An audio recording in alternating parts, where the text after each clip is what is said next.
Hi, I just wanted to make a video to show you how to access our online links for morning meeting and for Miss Young's class for the writing instruction as well. There's two ways of accessing the links each day.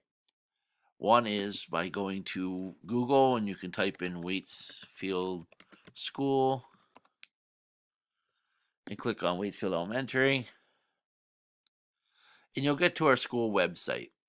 Once you're at our website, if you move over to the screen here, Waitsfield PK to 6 Remote Learning Hub. Click that. You scroll down and you'll find first, whoop, sorry, let me go back here. I clicked too quickly. You'll find first, second grade.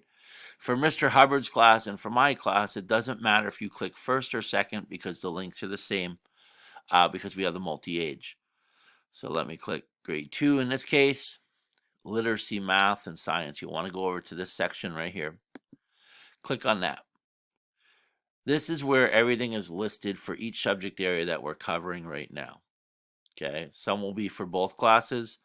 Some will be for Mr. Young's, like if you look at reading groups, the way I'm doing it, the way Mr. Hubbard's doing it. So it's very clearly labeled. In my section, there's a video if I'm trying to show you a procedure or a way we do it in class so you know what it looks like. Because I know when parents teach their kids, the kids swear you're not doing it the right way.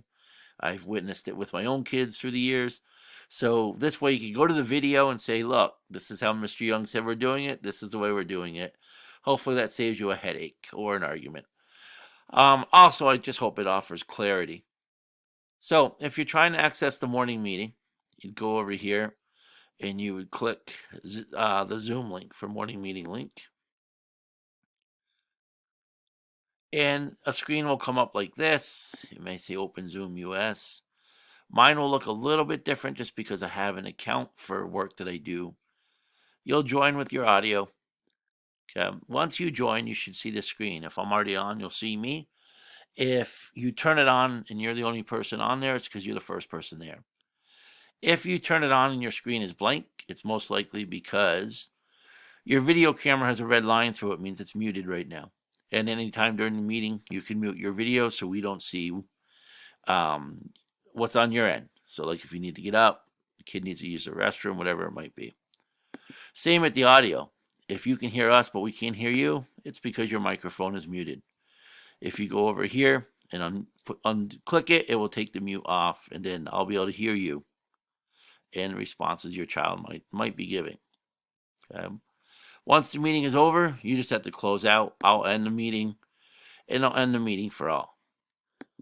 Okay. Now, each of those recordings or each of those meetings or live streams are recorded and they're put on the blog, which brings me to the second way you can access videos. If you go to my blog, it is linked here in this document. You could also just go to mryoungsclassroom.blogspot.com. Each day, I'm adding if there's some things I need you to read. I just posted this about 15 minutes ago, 20 minutes ago. But there's always today's links with the links for anything we did today so that if your child missed it, they can go back and watch it. Like if your child missed a writing instruction today, we talked about titles and chapters for their informational books. You could play this and your kid could follow along and try the different things that we worked on in class today. The morning meeting is here as well. I also put tomorrow's schedule each day, and that will have the link for the meeting for tomorrow. So you can go to the blog and click and you'll get to the same meeting room. Those are the two ways to access the live links. I hope that clarifies for anyone. And again, if you have any questions or concerns or problems, please feel free to email me. Reminder, once the meeting starts or my instructional time starts, I don't use my phone, so I'm not checking emails or texts. So if you say, hey, we're stuck, I can't help you in that moment. But if you send me a text or an email when it's over, we'll brainstorm possible reasons for errors and try to fix it. Again, your child can go back and access the links if they want to watch or see what went on. I hope this is helpful. Please let me know if you need anything else.